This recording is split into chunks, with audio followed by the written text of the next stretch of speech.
നമസ്കാർ, ഞാൻ ഹരിത. ഹിന്ദി വിത്ത് ഹരിത എന്ന ചാനലിലേക്ക് എല്ലാവർക്കും സ്വാഗതം. ഇന്നത്തെ ക്ലാസ്സിൽ നമ്മൾ നീലി ചെടിയ എന്ന കവിതയിലെ ടെക്സ്റ്റ് ബുക്കിലെ ആക്ടിവിറ്റീസ് ആണ് പഠിക്കാൻ പോകുന്നത്. അപ്പൊ നമുക്ക് ചോദ്യത്തിലേക്ക് കിടക്കാം. നമൂനയ്ക്ക് അനുസാർ വാക്യ ബനായേ.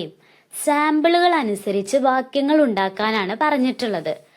ചിപ്കർ ഗാന എന്നുള്ളത് ഉപയോഗിച്ച് ചിടിയ ചിപ്കർ ഗാത്തി ഹെ, പക്ഷി മറഞ്ഞിരുന്നു കൊണ്ട് പാടുന്നു എന്ന് അവിടെ എഴുതി കൊടുത്തിട്ടുണ്ട്. ഇനി അടുത്ത 3 നമുക്ക് എഴുതാം.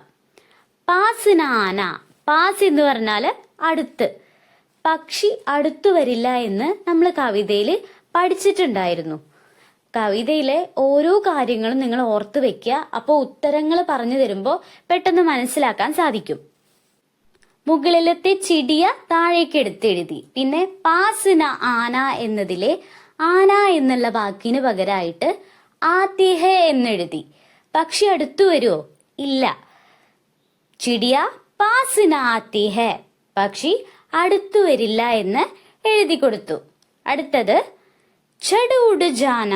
ചട് എന്ന് പറഞ്ഞാല് പെട്ടെന്ന്, പക്ഷി പെട്ടെന്ന് പറന്നു പോകുമെന്ന് കവിതയിൽ പറഞ്ഞിട്ടുണ്ട്. ചട് ഉഡ് ജാനേ വാലി ചിടിയ എന്നാണ് ആ വരി.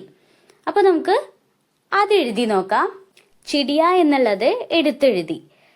ചട് ഉഡ് ജാന എന്നതിലെ ജാന എന്നതിന് പകരമായിട്ട് ജാത്തി ഹെ, പക്ഷി പെട്ടെന്ന് പറന്നു പോകുന്നു. ചിടിയ ചട് ഉഡ് ജാത്തി ഹെ.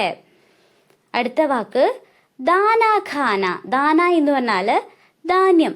പക്ഷി എന്താ കഴിക്കുക? ധാന്യങ്ങളാണല്ലേ. ചിടിയ ദാന ഖാന എന്നതിന് പകരമായിട്ട് ഖാത്തി ഹെ. ചിടിയ ദാന ഖാത്തി ഹെ എന്നെഴുതി. പക്ഷി ധാന്യങ്ങൾ തിന്നുന്നു. ഇനി ഈ ചോദ്യത്തിന്റെ ഉത്തരം എഴുതാം. നമ്മുടെ ചാനലിൽ കവിത എടുത്തപ്പോ തന്നെ ഈ ചോദ്യത്തിന്റെ ഉത്തരങ്ങളൊക്കെ പറഞ്ഞു തന്നിട്ടുണ്ടായിരുന്നു. അപ്പൊ നമുക്ക് ചോദ്യം വായിക്കാം. സമാൻ അർത്ഥ ഡൂണ്ടേം പത്തേ ഭരേം. സമാനമായ അർത്ഥമുള്ള വാക്ക് കണ്ടുപിടിക്കുക, എന്നിട്ട് ഇലകൾ നിറയ്ക്കാനാണ് പറഞ്ഞിട്ടുള്ളത്. അപ്പൊ നമുക്ക് എത്ര വാക്ക് തന്നിട്ടുണ്ട് ഇവിടെ? 6 വാക്കുകൾ തന്നിട്ടുണ്ട് അല്ലെ. അപ്പൊ അത് വായിച്ചു നോക്കാം. ജൽദി എന്ന് പറഞ്ഞാല് പെട്ടെന്ന് എന്നുള്ള അർത്ഥമാണ് വരുന്നത്. പങ്ക് എന്ന് പറഞ്ഞാല് ചിറക്. ഡാലി എന്ന് പറഞ്ഞാല് ചില്ല. പക്ഷി എന്ന് പറഞ്ഞാല് പക്ഷി തന്നെയാണ്. അനോഖ എന്ന് പറഞ്ഞാല് അതുല്യമായ. ആകാശ് എന്ന് പറഞ്ഞാല് ആകാശം. അപ്പൊ ഇതിന് സമാനമായിട്ടുള്ള വാക്കുകൾ നമ്മുടെ കവിതയിൽ നിന്ന് തെരഞ്ഞെടുത്ത് എഴുതാം. സമാനമായ വാക്ക് പ്രത്യേകമായിട്ട് റെഡ് കളറിൽ മാർക്ക് ചെയ്ത് മുകളിൽ എഴുതി കൊടുത്തിട്ടുണ്ട്. പിന്നെ റൈറ്റ് സൈഡിൽ ബോക്സിലും ഉണ്ട്. ആകാശ് എന്നുള്ളത് നമ്മുടെ ആ ഇലയിലുണ്ട്. അതിന് സമാനമായിട്ടുള്ള വാക്ക് ആസ്മാൻ എന്നതാണ്. അനോഖ അതുല്യമായ, അതിന് സമാനമായിട്ടുള്ളത് നിരാലി എന്നതാണ്. പക്ഷി എന്നുള്ളതിന് സമാനമായിട്ടുള്ളത് ചിടിയ എന്നതാണ്. അപ്പൊ ഇതൊക്കെ ബുക്കിൽ മാർക്ക് ചെയ്യുക. എന്നിട്ട് നിങ്ങൾ ഉത്തരങ്ങൾ എഴുതുക. അപ്പൊ ഇനി അടുത്ത വാക്ക് നോക്കാം. ഇവിടെ ഒരു വാക്കാണ് വരുന്നത്. ഡാലി, ചില്ല എന്നതിന് സമാനമായിട്ട് ഫുനഗി എന്നുള്ള വാക്കാണ് വരുന്നത്. അപ്പൊ ഇനി നമുക്ക് അടുത്തത് നോക്കാം. ഇവിടെ സമാനമായ അർത്ഥമുള്ള 2 വാക്കുകളാണ് വരുന്നത്. പങ്ക്, ചിറകിന് പർ എന്നും പറയും. ജൽദി, പെട്ടെന്ന് എന്നുള്ള വാക്കിന് സമാനമായിട്ടുള്ളത് ഛഡ് എന്നാണ്. അപ്പൊ നമുക്കിനി ഇതാ ഇലയിലേക്ക് എഴുതി കൊടുക്കാം. അപ്പൊ ഇങ്ങനെയാണ് ചോദ്യങ്ങളുടെ ഉത്തരങ്ങൾ വരുന്നത്. ജൽദി എന്ന വാക്കിന് സമാനമായിട്ടുള്ളത് ഛഡ് എന്നാണ്. പങ്ക് പർ, ഡാലി ഫുൻഗി, പക്ഷി ചിടിയ, അനോഖ നിരാലി, ആകാശ് ആസ്മാൻ. പിന്നെ നിങ്ങൾ ഇത് എന്തായാലും പഠിച്ചു വെക്കുക. കാരണം പരീക്ഷയ്ക്ക് ഇത് ചോദിക്കാവുന്നതാണ്. ഓരോ വാക്കുകളുടെയും അർത്ഥം എന്തായാലും പഠിച്ചു വെക്കുക. അപ്പൊ പെട്ടെന്ന് നിങ്ങൾക്ക് സമാനമായിട്ടുള്ള വാക്കുകൾ കണ്ടെത്താൻ സാധിക്കും. അപ്പൊ നമുക്കിനി അടുത്ത ചോദ്യം നോക്കാം. പങ്ക്തിയ ഡൂണ്ടേം ലിഖേം. പങ്ക്തിയ എന്ന് പറഞ്ഞാല് വരികൾ കണ്ടുപിടിക്കുക, എഴുതുക എന്നാണ് നമ്മുടെ ചോദ്യം. ഇത് കുറച്ച് ആശയങ്ങളാണ്. ഇതേ ആശയമുള്ള വരികൾ നമ്മൾ കവിതയിൽ നിന്ന് എടുത്തെഴുതണം. അപ്പൊ ഇവിടെ ഞാൻ ഉത്തരം എഴുതി കൊടുത്തിട്ടുണ്ട്. പക്ഷെ ആ ഉത്തരങ്ങൾ എങ്ങനെയാണ് കണ്ടെത്തേണ്ടതെന്ന് പറഞ്ഞു തരാം. चिड़िया एक डाली से दूसरी डाली पर उड़ जाती है. ചിടിയ പക്ഷിയാണ്. ഡാലി എന്ന് പറഞ്ഞാൽ ചില്ല. പക്ഷി ഒരു ജില്ലയിൽ നിന്നും മറ്റൊരു ജില്ലയിലേക്ക് പറന്നു പോകുന്നു. ഇവിടെ ഞാൻ റെഡ് കളറിൽ ഡാലി എന്നും ഉഡ് എന്നുള്ളതും മാർക്ക് ചെയ്തിട്ടുണ്ട്. അപ്പൊ ഇങ്ങനെ ക്വസ്റ്റ്യൻ പരീക്ഷയ്ക്ക് വരാൻ സാധ്യത കൂടുതലാണ്.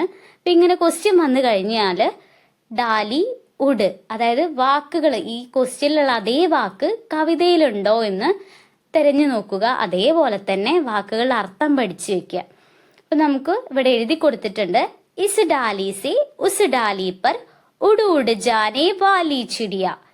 ഇനി അടുത്ത ചോദ്യം നോക്കാം. ചിടിയ ലോഗോ കെ പാസ് നെഹി ആത്തി ഹെ. ലോഗ് എന്ന് പറഞ്ഞാൽ ആളുകളാണ്, പാസ് എന്ന് പറഞ്ഞാൽ അടുത്ത്. പക്ഷി ആളുകളുടെ അടുത്ത് വരില്ല. ഇപ്പൊ കവിതയില് പാസ് എന്ന് വരുന്ന വാക്ക് എവിടെയാണെന്ന് തെരഞ്ഞു നോക്കുക. അല്ലെങ്കിൽ ഈ ക്വസ്റ്റ്യനിലുള്ള സെയിം വാക്ക് എവിടെയാണെന്ന് തെരഞ്ഞു നോക്കിയാൽ മതി. ലാഖ് ബുലാവു ലേക്കിൻ മേരെ പാസ് നാനെ വാലി ചിടിയ എന്നുള്ള വരിയാണ് വരുന്നത്. ചിടിയ ഏക് ഡാലി സെ ദൂസരി ഡാലി പർ ഉഡ് ജാത്തി ഹെ എന്നതിന് സമാനമായ ആശയമുള്ള വരി ഇസ് ഡാലി സെ ഉസ് ഡാലി പർ ഉഡ് ഉഡ് ജാനേ വാലി ചിടിയ എന്നതാണ്. അടുത്ത ചോദ്യം, ചിടിയ ലോഗോ കെ പാസ് നെഹി ആത്തി ഹെ. ലാഖ് ബുലാവു ലേക്കിൻ മേരെ പാസ് നാനെ വാലി ചിടിയ എന്നതാണ് അതിന്റെ ഉത്തരം വരുന്നത്. അപ്പൊ നമുക്കിനി അടുത്ത ചോദ്യത്തിന്റെ ഉത്തരം എന്താണെന്ന് നോക്കാം. ചിടിയ പത്തോമേ ചിപ്പുക്കർ ഗാത്തി ഹെ. പത്ത എന്ന് പറഞ്ഞാല് ഇലയാണ്, ചിപ്പിക്കർ മറഞ്ഞിരുന്നുകൊണ്ട്. അപ്പൊ അത് രണ്ടും മാർക്ക് ചെയ്തിട്ടുണ്ട്. ആ വാക്കുകൾ നമ്മുടെ കവിതയിൽ എവിടെയാണ് വരുന്നതെന്ന് നോക്കാം. ഉത്തരം ഇവിടെ എഴുതിയിട്ടുണ്ട്, പക്ഷെ കവിതയിൽ എവിടെയാണെന്ന് നമുക്ക് കണ്ടെത്താം. ഇത് കവിതയിലെ രണ്ടാമത്തെ സ്റ്റാൻസിയാണ്. അതിലെ മൂന്നാമത്തെയും നാലാമത്തെയും വരിയാണ് ഉത്തരം വരുന്നത്. ഇൻ പത്തോമേ ഉൻ പത്തോമേ ചിപ്പുക്കർ ഗാനേ വാലി ചിടിയ എന്നതാണ്. ഇനി അടുത്ത ചോദ്യത്തിന്റെ ഉത്തരം എഴുതാം. ചിടിയ ദാന ഖാക്കർ ജൽദി ഉഡ് ജാത്തി ഹെ. ദാന എന്ന് പറഞ്ഞാല് ധാന്യാണ്, ഖാക്കർ കഴിച്ചിട്ട് തിന്നിട്ട്, ജൽദി എന്ന് പറഞ്ഞാല് പെട്ടെന്ന്. പക്ഷി ധാന്യം തിന്നിട്ട് പെട്ടെന്ന് പറന്നു പോകുന്നു. അപ്പൊ ഇതിന്റെ സമാനമായിട്ടുള്ള അർത്ഥം കവിതയിൽ എവിടെയാണ് വരുന്നതെന്ന് കാണിച്ചു തരാം. ഉത്തരം ഇവിടെ എഴുതി കൊടുത്തിട്ടുണ്ട്. ഇവിടെ മൂന്നാമത്തെയും നാലാമത്തെയും വരി ദാന ഖാക്കർ പർഫട്ട് കാക്കർ ചട് ഉഡ് ജാനേ വാലി ചിടിയ എന്നതാണ് ഉത്തരം വരുന്നത്. അപ്പൊ ചോദ്യങ്ങളുടെ ഉത്തരങ്ങൾ എങ്ങനെയാണ് കണ്ടെത്തേണ്ടതെന്ന് മനസ്സിലായല്ലോ. ദാന എന്നുള്ള വാക്ക് കവിതയിലുണ്ട്, ഖാക്കർ എന്നുള്ള വാക്കും കവിതയിലുണ്ട്, ഉഡ് എന്നുള്ള വാക്കും ഇതിൽ നമുക്ക് കാണാൻ സാധിക്കുന്നുണ്ട്. അപ്പൊ പരീക്ഷയ്ക്ക് ഇത് ശ്രദ്ധിച്ചിട്ട് ഉത്തരം എഴുതുക. അതേപോലെ തന്നെ നിങ്ങൾ വാക്കുകളുടെ അർത്ഥവും പഠിച്ചു വെക്കുക. അപ്പോഴാണ് നിങ്ങൾക്ക് ചോദ്യം വരുമ്പോൾ എന്താണ് അതിന്റെ അർത്ഥം എന്ന് മനസ്സിലാക്കാനും ശരിയായ ഉത്തരങ്ങൾ എഴുതാനും സാധിക്കുക. അപ്പൊ നമുക്കിനി അടുത്ത ചോദ്യം വായിച്ച് അതിന്റെ ഉത്തരങ്ങൾ എഴുതാം. കവിതാസെ ചുൻകർ ലിഖേം. കവിതയിൽ നിന്ന് തിരഞ്ഞെടുത്ത് എഴുതാനാണ് പറഞ്ഞിട്ടുള്ളത്. ഉഡ്നേവാലി. ഉഡ്നേവാലി എന്ന് പറഞ്ഞാല് പറക്കുന്ന. ഇപ്പൊ കവിതയിൽ നിന്ന് വാലി, അതായത് ചെയ്യുന്ന എന്ന അർത്ഥമുള്ള വാക്കുകൾ എടുത്തെഴുതണം. അപ്പൊ നമ്മൾ കവിത പഠിച്ചപ്പോൾ ഒരുപാട് വാക്കുകൾ അങ്ങനെ കണ്ടിട്ടുണ്ടായിരുന്നു. അപ്പൊ നമുക്ക് കവിതയിൽ നോക്കിയിട്ട് ഇവിടെ എടുത്തെഴുതാം. ഇവിടെ രണ്ട് വാക്കുകളാണ് വരുന്നത്. ഉടനെ വാലി, അത് നമ്മുടെ ടെക്സ്റ്റില് തന്നിട്ടുണ്ട്. അപ്പൊ നമുക്ക് താഴെയുള്ളത് എടുത്തെഴുതാം. ഗാനേ വാലി, പാടുന്ന എന്നതാണ് അതിന്റെ അർത്ഥം വരുന്നത്. അപ്പൊ ഇനി അടുത്ത വരിയിലെ വാക്ക് നോക്കാം. ഇവിടെ രണ്ട് വാക്കുകളാണ് വരുന്നത്. ജാനേവാലി, ഗാനേവാലി. ഗാനേവാലി എന്നുള്ള വാക്ക് മുന്നത്തെ വരിയിൽ വന്നിട്ടുണ്ടായിരുന്നു. അപ്പൊ ജാനേവാലി എന്നുള്ളത് നമുക്ക് എടുത്തെഴുതാം. ഇനി അടുത്ത വരിയിലുള്ള വാക്കുകൾ നോക്കാം. ഇവിടെയും രണ്ട് വാക്കുകളാണ് വരുന്നത്. ഖാനേവാലി, തിന്നുന്ന. ജാനേവാലി മുൻപ് 2 തവണയും ആവർത്തിച്ചിട്ടുണ്ടായിരുന്നു. ഇനി അടുത്ത വരിയിലുള്ള ഈ വാക്ക് നോക്കാം. ഇവിടെയും ജാനേവാലി എന്നുള്ള വാക്ക് ഉണ്ട്, പിന്നെ ആനേവാലി എന്നുള്ള വാക്കാണ് വരുന്നത്. അപ്പൊ നമുക്കിനി അത് എഴുതി കൊടുക്കാം. അപ്പൊ ഇത് മനസ്സിലാക്കി വെക്കുക. ഇവിടെ ജാനേവാലി എന്നുള്ള വാക്ക് 2 തവണ എഴുതി കൊടുത്തിട്ടുണ്ട്. അപ്പൊ നമുക്കിതൊന്ന് വായിച്ചു നോക്കാം. ഉടനെ വാലി, ജാനേവാലി, आने वाली, गाने वाली, खाने वाली, जाने वाली. പിന്നെ അടുത്ത ചോദ്യത്തിന്റെ ഉത്തരം എഴുതാം. ऊपर के नमूने के अनुसार शब्द बनाए. മുകളിലത്തെ പാറ്റേൺ സാമ്പിളുകൾ അനുസരിച്ച് വാക്കുകൾ നിർമ്മിക്കാനാണ് പറഞ്ഞിട്ടുള്ളത്. ഇവിടെ 4 വാക്കാണ് നമുക്ക് തന്നിട്ടുള്ളത്. പി, ദേഖ്, ബീഗ്, കർ. അതിന്റെ ഉത്തരം ഇവിടെ കൊടുത്തിട്ടുണ്ട്. പീനെ വാലി, ദേഖ്നെ വാലി, ബീഗ്നെ വാലി, കർനെ വാലി. അപ്പൊ ഇനി നമുക്ക് അടുത്ത ചോദ്യത്തിന്റെ ഉത്തരം നോക്കാം. പങ്ക്തിയാം ജോഡേം. പങ്ക്തിയാം വരികൾ കൂട്ടിച്ചേർക്കാനാണ് ഇവിടെ പറഞ്ഞിട്ടുള്ളത്. അതായത് കവിത എഴുതാന് ഇവിടെ 4 ചിത്രങ്ങൾ തന്നിട്ടുണ്ട്. അതിൽ എഴുതിയിട്ടുള്ളത് വായിച്ചു നോക്കാം. ഗോസ്ല ബനാന, പാനി പീന, ബാരിഷ് മേ ഭീഗന, പ്യാർ കർന. അപ്പൊ ഇത് കവിതയാക്കിയിട്ട് എഴുതി നോക്കാം. ഇങ്ങനെയാണ് കവിത വരുന്നത്. നമ്മുടെ നീലി ചിടിയ എന്ന കവിതയിലെ ആദ്യത്തെ 4 വരി ഇവിടെ കൊടുത്തിട്ടുണ്ട്. അപ്പൊ ഇതൊന്ന് മുഴുവനായിട്ട് ഒരുമിച്ച് വായിച്ചു നോക്കാം.